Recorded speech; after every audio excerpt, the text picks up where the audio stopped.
बिस्मिल्लाहिर्रहमानिर्रहीम अस्सलामु अलैकुम वरहमतुल्लाहि वबरकातुहू नहमदुहु व नुसल्ली अला रसूलिहिल करीम अम्मा बाद।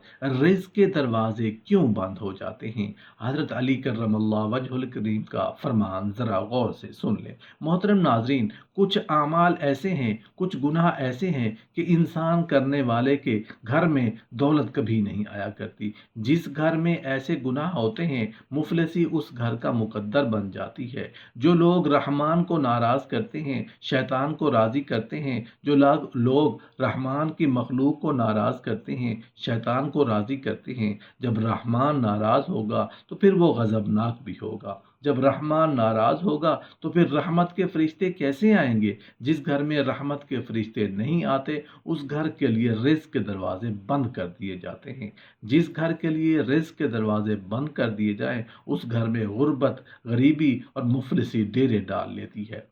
एक मर्तबा हज़रत अली कर्रमल्लाहु वजहुल करीम की बारगाह में एक शख्स हाजिर होकर कहने लगा, या अली, दुनिया में कुछ लोग ऐसे भी देखने को मिले हैं जो अमीर खानदान में पैदा हुए। जब उनका विसाल हुआ उस वक्त भी वो अमीर ही थे, उनसे कभी भी रिस्क ख़त्म नहीं हुआ। लेकिन उसके साथ दुनिया में ऐसे लोग भी पाए जाते हैं जो चंद अरसे के लिए अमीर होते हैं लेकिन बाद में वो गरीब हो जाते हैं। रिस्क उन लोगों से छीन लिया जाता है। उस शख्स ने पूछा, या अली रज़ी अल्लाहु अन्हु, वो कौन से ऐसे गुनाह हैं जो रिस्क में कमी लाते हैं, रिस्क को ख़त्म कर देते हैं? हज़रत अली कर्रमल्लाहु वजहुल करीम ने फरमाया, 5 गुनाह ऐसे हैं जिनको करने से इंसान का रिस्क ख़त्म हो जाता है। आहिस्ता आहिस्ता उसके रिस्क में कमी आना शुरू हो जाती है। उसने पूछा, हज़रत वो 5 गुनाह कौन से हैं? हज़रत अली कर्रमल्लाहु वजहुल करीम ने फरमाया, वो 5 गुनाह ये हैं। नंबर 1, सूद खाना। हज़रत जिब्राईल अलैहिस्सलाम अल्लाह ताला का हुक्म लेकर रसूल अल्लाह सल्लल्लाहु अलैहि वसल्लम की खिदमत में पेश हुए। फरमाया, अय अल्लाह के नबी सल्लल्लाहु अलैहि वसल्लम, जो लोग सूद का कारोबार करते हैं, सूद पर चीज़ें खरीदते और फरोख्त करते हैं, उन लोगों को रोज़े महशर इस तरह उठाया जाएगा कि उनके चेहरे मसख कर दिए जाएंगे। एक बार रसूलुल्लाह सल्लल्लाहु अलैहि वसल्लम लोगों में खिताब फरमा रहे थे। आप सल्लल्लाहु अलैहि वसल्लम ने फरमाया, लोगों, तुम में से कोई अपनी माँ के साथ जिना करना पसंद करता है? लोगों ने जवाब दिया, या रसूल अल्लाह सल्लल्लाहु अलैहि वसल्लम, नहीं, हमको ऐसे गुनाह से सख्त नफरत है। रसूल अल्लाह सल्लल्लाहु अलैहि वसल्लम ने फरमाया कि इतना गुनाह माँ के साथ साथ जिना करने का नहीं जितना गुनाह सूद खाने वालों को मिलता है।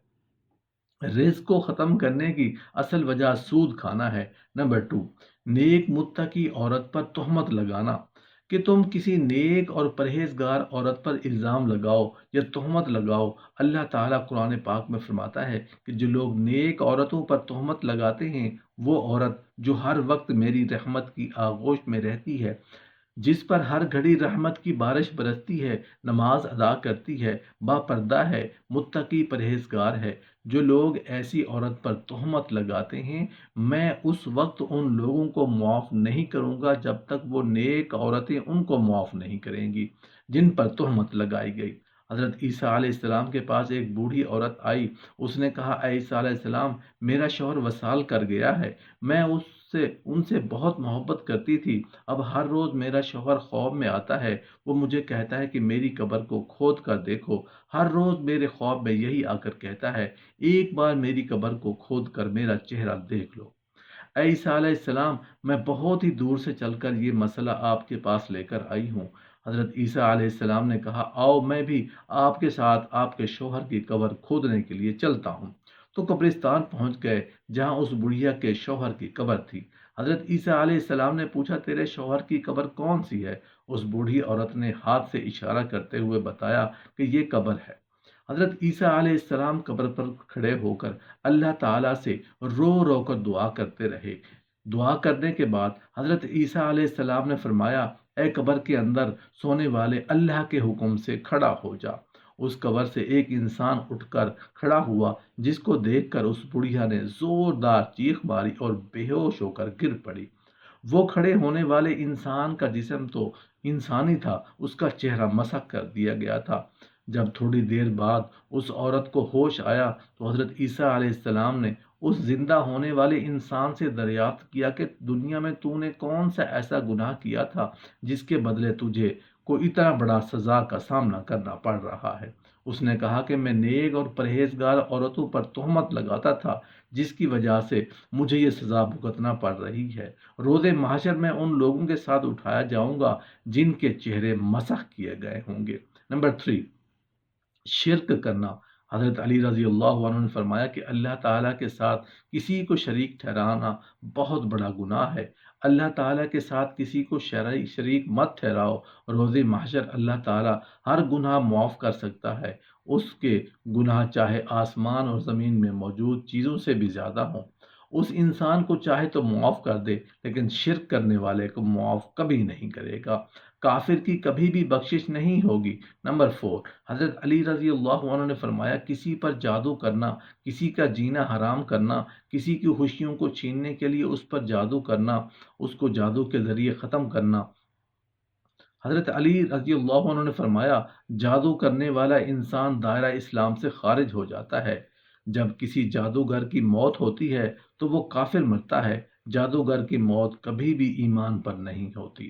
نمبر 5، حضرت علی رضی اللہ عنہ نے فرمایا کہ کسی کو دکھ اور تکلیف دینا سب سے بڑا گناہ ہے۔ کسی کو دکھ دینا، کسی کا جینا حرام کر کے خود خوش ہونا، کسی کو رلا کر خود ہنسنا سب سے بڑا گناہ ہے۔ حضرت علی رضی اللہ عنہ نے فرمایا ان 5 بندوں سے اللہ تعالیٰ روز قیامت سخت حساب لے گا، اور دنیا میں ان 5 بندوں سے رزق چھین لیا جاتا ہے۔ رسول اللہ صلی اللہ علیہ وآلہ وسلم نے فرمایا بے شک آدمی محروم ہو جاتا ہے رزق سے گناہوں کے سبب جن کو وہ اختیار کرتا ہے۔ بے شک تنگی کے ساتھ فراخی بھی ہے، یقینی طور پر مشکلات کے ساتھ آسانیاں بھی، اور آنسوں کے بعد مسکراہٹیں بھی ہے۔ رات کے بعد دن ہے، غم کے بادل چھٹ جائیں گے، اور اللہ کے اذن و حکم سے تاریک رات روشن ہو جائے گی، اور مصیبتوں کا خاتمہ ہو جائے گا، اور یقین کرو تمہیں انعام و اکرام سے نوازا جائے گا۔ تم اپنے اچھے اخلاق اور سیرت کے ذریعے سے لوگوں کے درمیان ایک اچھی مثال قائم کر سکتے ہو۔